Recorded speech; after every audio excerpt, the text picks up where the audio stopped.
Friends എല്ലാവർക്കും നമസ്കാരം. ഇന്ന് CPOയുടെ എക്സാം നടന്നു. അപ്പോ ഈ ഒരു എക്സാം എങ്ങനെ ഉണ്ടായിരുന്നു, എന്തായിരിക്കും ഇതിന്റെ കട്ട് ഓഫ് തുടങ്ങിയ കാര്യങ്ങളാണ് നമ്മൾ ഇന്ന് ചർച്ച ചെയ്യാൻ പോകുന്നത്. അപ്പൊ ഈ ഒരു ചോദ്യത്തിന്റെ നിലവാരം എങ്ങനെ ഉണ്ടായിരുന്നു നമുക്ക് ആദ്യം അത് നോക്കാം. വരാൻ പോകുന്ന LDC, LGS, LP, UP ഒക്കെ വളരെ താല്പര്യത്തോടു കൂടി പഠിച്ചുകൊണ്ടിരിക്കുന്നവരാണ് ഇതൊക്കെ കിട്ടാൻ വേണ്ടിയിട്ട്. അപ്പോൾ CPOയുടെ ഒരു നിലവാരം എന്ന് പറയുന്നത്, CPO എക്സാം വളരെ കാര്യമായിട്ട് സീരിയസ് ആയിട്ട് പഠിക്കുന്ന ഒരു ഉദ്യോഗാർത്ഥിയെ സംബന്ധിച്ചിടത്തോളം അവർക്ക് ഒരു എക്സ്പെക്ട് ചെയ്തൊരു ലെവലാണ്. ഭയങ്കര ടഫ് എന്ന് നമുക്ക് പറയാൻ പറ്റത്തില്ല. ഓക്കെ, അപ്പോ ഒരു ഈസി ആണോ എന്ന് ചോദിച്ചാൽ ഈസി അല്ല. ഒരു മീഡിയം ലെവൽ ക്വസ്റ്റ്യൻ. നമുക്കറിയാം CPO പോലുള്ള എക്സാമ്പിൾ, ഇപ്പൊ SIന്റെ ഒക്കെ എക്സാമ്പിൾ നല്ലൊരു ടഫായിട്ട് തന്നെയാണ് PSC നടത്തുന്നത്. പക്ഷേ കട്ട് ഓഫ് കുറച്ച് കുറയ്ക്കും. കാര്യം ഇതിനെന്തുണ്ട്, ഫിസിക്കൽ എന്ന് പറയുന്ന ഒരു കടമ്പ ഉള്ളത് കൊണ്ട് തന്നെ കട്ട് ഓഫ് കുറച്ചാണ് വന്നുകൊണ്ടിരുന്നത്. പക്ഷെ കഴിഞ്ഞ വർഷങ്ങളിലൊന്നും അങ്ങനെ ഓവർ കുറയ്ക്കൽ നമ്മൾ കണ്ടതുമില്ല. ഓക്കെ, അപ്പോ ഈ ഒരു സെക്ഷനില് GK എന്ന് പറയുന്ന സെക്ഷന് നമുക്ക് ടോട്ടൽ ഒരു 50ഓളം ചോദ്യങ്ങളിൽ ഈ ചോദ്യങ്ങളൊക്കെ ഉണ്ടാവും. ഇതൊക്കെ നമുക്ക് എഴുതാൻ പറ്റുന്നതാണ്. ഇപ്പൊ ഈ നാരീശക്തി വന്ദൻ എന്ന് പറയുമ്പോൾ ഈ ലോക്സഭ 20, സാധനങ്ങളുടെ വില കൂട്ടുന്നു, പണപ്പെരുപ്പം, ഇതൊക്കെ സിമ്പിൾ ആണ്. ഗ്രാമവികസനം, നബാർഡ്, കണ്ടോ ഈ ചോദ്യങ്ങൾ. ഹരിത വിപ്ലവത്തിന്റെ പിതാവ് MS സ്വാമിനാഥൻ, പ്ലാനിംഗ് കമ്മീഷൻ, പുതിയ പേര് നീതി ആയോഗ്, ഇതൊക്കെ കണ്ടോ സിമ്പിൾ ക്വസ്റ്റ്യൻസ് ആണ്. യൂണിയൻ ബഡ്ജറ്റ് അവതരിപ്പിച്ചത് നിർമ്മല സീതാരാമൻ, ഇതൊക്കെ ഭയങ്കര സിമ്പിൾ ക്വസ്റ്റ്യൻസ് ആയിരുന്നു. സാമ്പത്തിക വളർച്ച ആകെ ഇതിനകത്ത് GDP തന്നിട്ടുള്ള ഗ്രോസ് ഡൊമസ്റ്റിക് ഈസി അല്ലായിരുന്നോ? അറബിക്കാന്ന് കാണുമ്പോഴേ കാപ്പി എഴുതാൻ പറ്റുമായിരുന്നു. വളരെ ഈസി ആയിട്ടുള്ള രീതിയാണ് ഈ ക്വസ്റ്റ്യൻസ് ഒക്കെ വന്നേക്കുന്നത്. കാരക്കോറം, ഇതൊക്കെ എന്ന് പറയുന്നത് സിമ്പിൾ ആയിട്ട് നിങ്ങൾക്ക് അറിയാം, കാശ്മീർ ഹിമാലയാണ്, പണ്ട് മുതലേ പഠിക്കുന്ന ഒരു പ്രീവിയസ് ക്വസ്റ്റ്യൻ ആണ്. ഇനി ഇതിനകത്ത് ഇത് കട്ടാവാനാണ് സാധ്യത. ഇതിനകത്ത് അഗ്നിപർവ്വത ബഹിർഗമിക്കുന്ന ശിലാപ്രഭവം, ഇതൊക്കെ നിങ്ങൾക്ക് അറിയാം. അസ്തനോസ്ഫിയർ പ്രീവിയസ് ക്വസ്റ്റ്യൻ പഠിക്കുന്ന ഒരാൾക്ക് പറയാൻ പറ്റും. പക്ഷെ ഈ ഒരു ക്വസ്റ്റ്യൻ ശിവശക്തി പോയിന്റ് ഗർത്തത്തിനിടയിൽ ഒരു നല്ല ക്വസ്റ്റ്യൻ ആയിരുന്നു. കുറച്ചു പേർക്ക് എഴുതാൻ പറ്റാത്തൊരു ക്വസ്റ്റ്യൻ ആണ്. ഇപ്പൊ ചാലിയാർ നദി, ഇത് എഴുതും നിങ്ങൾ. ഇളമ്പലേരി കുന്നുകൾ. ഇനി തമിഴ്, ചേര, ചോള, ഇതൊക്കെ എഴുതും ആളുകള്. പിന്നെ ദാണ്ട് ഇതും സിമ്പിൾ ക്വസ്റ്റ്യൻ ആയിരുന്നു. സ്റ്റേറ്റ്മെന്റ് ആണെങ്കിലും സംഭവം സിമ്പിൾ ആയിരുന്നു. ഇനി രണ്ടാം ലോക മഹായുദ്ധം സിമ്പിൾ ക്വസ്റ്റ്യൻ ആയിരുന്നു അല്ലെ. സൈനിക സഹായ വ്യവസ്ഥയും ആളുകൾക്ക് എഴുതാൻ പറ്റും, സിമ്പിൾ ക്വസ്റ്റ്യൻ ആണ്. സൗരയൂഥ ഗ്രഹങ്ങളിൽ ഉൾപ്പെടുന്നവ സിമ്പിൾ ക്വസ്റ്റ്യൻ ആണ്. റഷ്യൻ വിപ്ലവവും സിമ്പിൾ ക്വസ്റ്റ്യൻ ആണ്. കണ്ടോ ഈ ക്വസ്റ്റ്യൻസ് ഒക്കെ എന്താണ്, നല്ല സിമ്പിൾ ആണ്. ഒരുവിധപ്പെട്ട PSC നോക്കുന്ന എല്ലാവർക്കും കിട്ടുന്ന തരത്തിലുള്ള ക്വസ്റ്റ്യൻ ആണ്. കറുത്ത ബറ്റേരി VT പഠനത്തിൽ എഴുതും. എൻഡോസൾഫാൻ ഇത് എഴുതും. ചേരുമ്പടി ചേർക്കാൻ ഉത്തരം ഇല്ലാതായിപ്പോയി, അല്ലെങ്കിൽ എഴുതിയനെ. ക്ലിയർ ആണ്. സ്നേഹസാന്ത്വനം എഴുതാൻ പറ്റത്തില്ലേ? ക്ലിയർ ആണ്. അപ്പൊ അതൊക്കെ നിങ്ങൾ എഴുതുന്ന ചോദ്യങ്ങളാണ്. ഇനി ഇത് ശരിയോ തെറ്റോ നോക്കുക എന്ന് പറയുമ്പോൾ ഇതും പെട്ടെന്ന് നമുക്ക് ഉത്തരം കിട്ടുന്നതാണ്. നീലം സജീവ റെഡ്ഡി അല്ല, ഫക്രുദ്ദീൻ അലി അഹമ്മദ് ആണെന്ന് അറിയാം. 5 വിഷയങ്ങൾ ഇത് ശരിയാണെന്നും, സ്വത്തവകാശ നീക്കം ചിത് 2 മാത്രമാണ് ശരി, രാജ്യസഭ മാറ്റിയിട്ടില്ല എന്ന് നിങ്ങൾക്ക് അറിയാം. അപ്പോ ഇതും എല്ലാവർക്കും പെട്ടെന്ന് എഴുതാൻ പറ്റുന്ന ഒരു ചോദ്യം തന്നെയാണ്. ലോക്സഭ സ്ഥിരം സഭയാണ്, തെറ്റാണ്. അത് നിങ്ങൾക്ക് അറിയാം, തെറ്റാണ്. 543 മാത്രമാണ് ശരി, ബാക്കിയെല്ലാം തെറ്റാണെന്ന് വളരെ പെട്ടെന്ന് ഉത്തരത്തിലേക്ക് എത്താൻ പറ്റും. സ്വതന്ത്ര ലേബർ പാർട്ടി, BR അംബേദ്കർ എഴുതാൻ പറ്റും. പഞ്ചായത്ത് രാജ് നിർദ്ദേശത്വം എഴുതാൻ പറ്റും. അടിയന്തരാവസ്ഥ എവിടുന്ന് കടമെടുത്തു, വളരെ ഈസി ആയിട്ട് കിട്ടും. ഭരണഘടനാ ഭേദഗതി സൗത്ത് ആഫ്രിക്ക എന്ന് എഴുതുന്ന ഒരു കുട്ടിക്ക് ഈ ഒരു ഉത്തരം, ഭരണഘടനാ ഭേദഗതി സൗത്ത് ആഫ്രിക്ക, B എന്ന് പറയുന്നത് 2 ആണ് അല്ലെ, B എന്ന് പറയുന്നത് 1 ആണ്. അതറിയാവുന്ന ഒരു കുട്ടിക്ക് ഇതാണ്ട് ആൻസർ കിട്ടി കഴിഞ്ഞു, സ്പീഡിൽ കിട്ടും. ഇനി കേന്ദ്ര സംസ്ഥാന ബന്ധങ്ങൾ, സർക്കാരിയ കമ്മീഷൻ, ഏകദേശം അറിയാവുന്ന ഒരാൾ ക്വസ്റ്റ്യൻ ആണ്. ഇത് കുറച്ച് ഡിഫിക്കൽട്ട് ആണെന്ന് തോന്നുന്നു. BR അംബേദ്കർ എല്ലാവർക്കും കിട്ടണം എന്നില്ല. ഇത് long walk to freedom, Nelson Mandela എല്ലാവർക്കും അറിയാം. B1 അറിയാവുന്ന ഒരു കുട്ടിക്ക് ഈ ഉത്തരം കിട്ടി, അതുകൊണ്ട് തന്നെ ഇത് സിമ്പിളാണ്. പ്ലാനറ്റ് എർത്ത്, ഇത് പ്രമുഖ പരിസ്ഥിതി, ഇത് ചിലപ്പോൾ കറണ്ട് അഫെയർ ആണ്. കുറെ പേർക്ക്, ഒരു 50% പേർക്ക് കിട്ടും ഫേസ് ചെയ്യാന്നുള്ളത്, അല്ലാത്തവർക്ക് പാടായിരിക്കും. B12 കാണുമ്പോഴേ മെഗലോബ്ലാസ്റ്റിക് അനീമിയ എല്ലാവർക്കും അറിയാം, ഈസി ക്വസ്റ്റ്യൻ ആണിത്. മലേറിയ രോഗകാരി, പ്ലാസ്മോഡിയം, കരളിനെയാണ് ബാധിക്കുന്നത്. ഇതും ഒരു 40% കുട്ടികൾക്ക് ഈ ക്വസ്റ്റ്യൻ കിട്ടാൻ സാധ്യതയുള്ളൂ. മലേറിയ പ്ലാസ്മോഡിയം ആണെന്നും അനോഫിലസ് കൊതുകുകളാണ് പകർത്തുന്നത് ഒക്കെ അറിയാം. പക്ഷെ ഏത് കോശങ്ങളിലാണ് ഇത് എത്തി ഇങ്ങനെയൊക്കെ നശിപ്പിക്കുന്നതെന്ന് അറിയണം എന്നില്ല. ഇത് ഈസി ക്വസ്റ്റ്യൻ ആണ്. ഹരിതഭവന പ്രഭാവം എന്ന് പറയുമ്പോൾ carbon dye oxide, methane, CFCN2 ഈസിയാണ്. IMI helping hands, doctor, medical വിദ്യാർത്ഥി, ആത്മഹത്യാ പ്രതിരോധം, ഇത് ഒരു 40% കുട്ടികൾക്ക് കിട്ടുന്ന ഒരു ചോദ്യം മാത്രമാണ്. ഇതെല്ലാവർക്കും കിട്ടി. പവർ, വർക്ക് ബൈ ടൈം എന്ന് പറയുമ്പോഴേ ഈ ഉത്തരം കിട്ടി.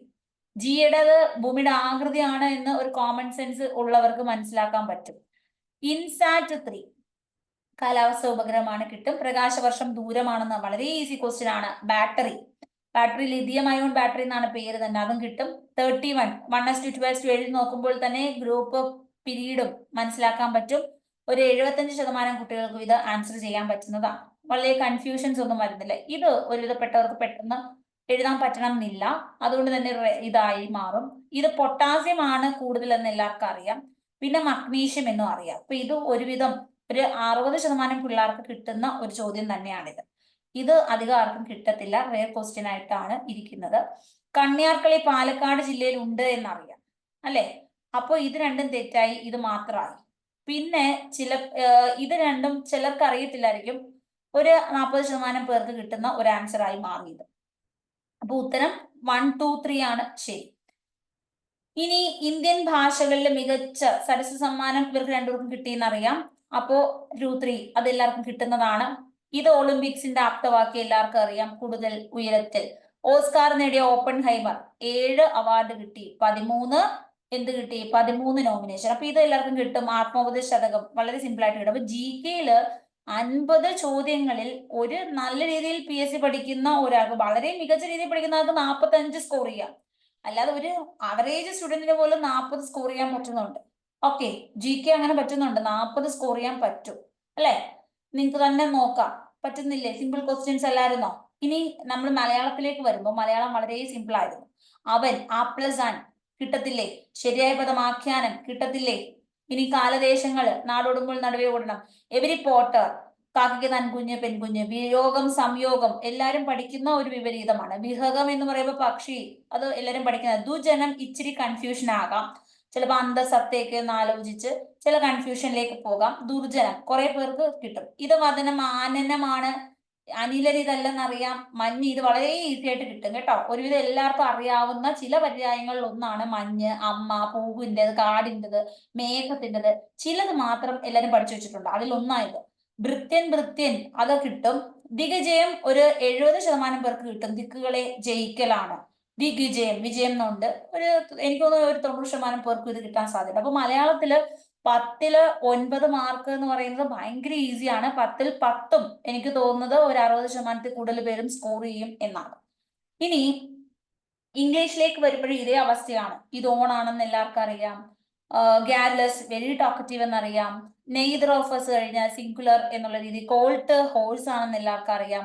Did not come dash meeting was half hour until എന്നുള്ളത് അറിയാം. He still dash in touch with most of his, he വന്നത് കൊണ്ട് കീപ്സ് സിംഗുലർ ആണെന്നറിയാം. വി ഡാഷ് ഓഫ് കോപ്പി, ഇത് റൺ ഔട്ട് ഒരുവിധപ്പെട്ടവർക്ക് എഴുതാൻ പറ്റണം എന്നില്ല.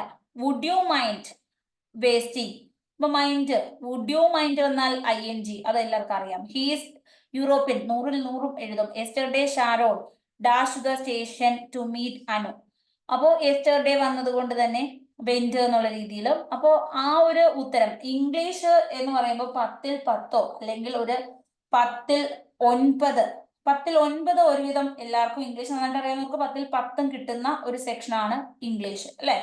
അപ്പോ ഇംഗ്ലീഷും നല്ല രീതിയിൽ മാർക്ക് സ്കോർ ചെയ്യാൻ പറ്റുന്ന ഒരു സെക്ഷനാണ്. 10ൽ 10ഓ 10ൽ 9, 10ൽ 8 ഒരു നന്നായി പഠിക്കുന്നവർ ഇത്രയും സ്കോർ ചെയ്യും.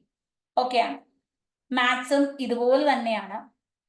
മാത്സിലോട്ട് പോകുമ്പോൾ ഇത് ഉത്തരം എല്ലാവർക്കും കിട്ടും. 50 മീറ്റർ മട്ടകോൺ വരച്ചാൽ മതി, 115 സിമ്പിളായിട്ട് കിട്ടും. 30h minus 11/2.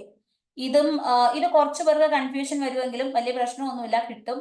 ഇതും കുറച്ച് എല്ലാവർക്കും മാത്സ് അറിയാവുന്ന എല്ലാവർക്കും ഇത് ചെയ്യാൻ പറ്റണം എന്നില്ല, കുറച്ച് കൺഫ്യൂഷൻസ് വരും. സമാന്തര ശ്രേണി എല്ലാവർക്കും കിട്ടും ഉത്തരം. ഇതും എല്ലാവർക്കും കിട്ടും. എക്സിന്റെ വില കണ്ടുപിടിക്കൂ എന്നുള്ള രീതിയിൽ എല്ലാവർക്കും കിട്ടും. ഇത് എല്ലാവർക്കും കിട്ടും.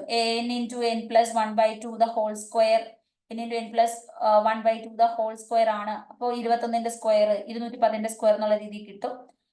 ഇതും എല്ലാവർക്കും കിട്ടുന്നതാണ്.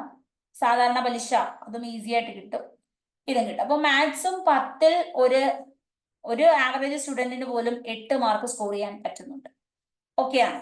അപ്പോ കട്ട് ഓഫ് വരുമ്പോൾ പിന്നെ ഈ നിങ്ങളുടെ CPO ലെവലിലെ ക്വസ്റ്റ്യൻസ് ആണ് ടോപ്പിക് അനുസരിച്ച് പഠിക്കാത്ത ഒരാൾക്ക് ബുദ്ധിമുട്ടായി വരുന്നത്.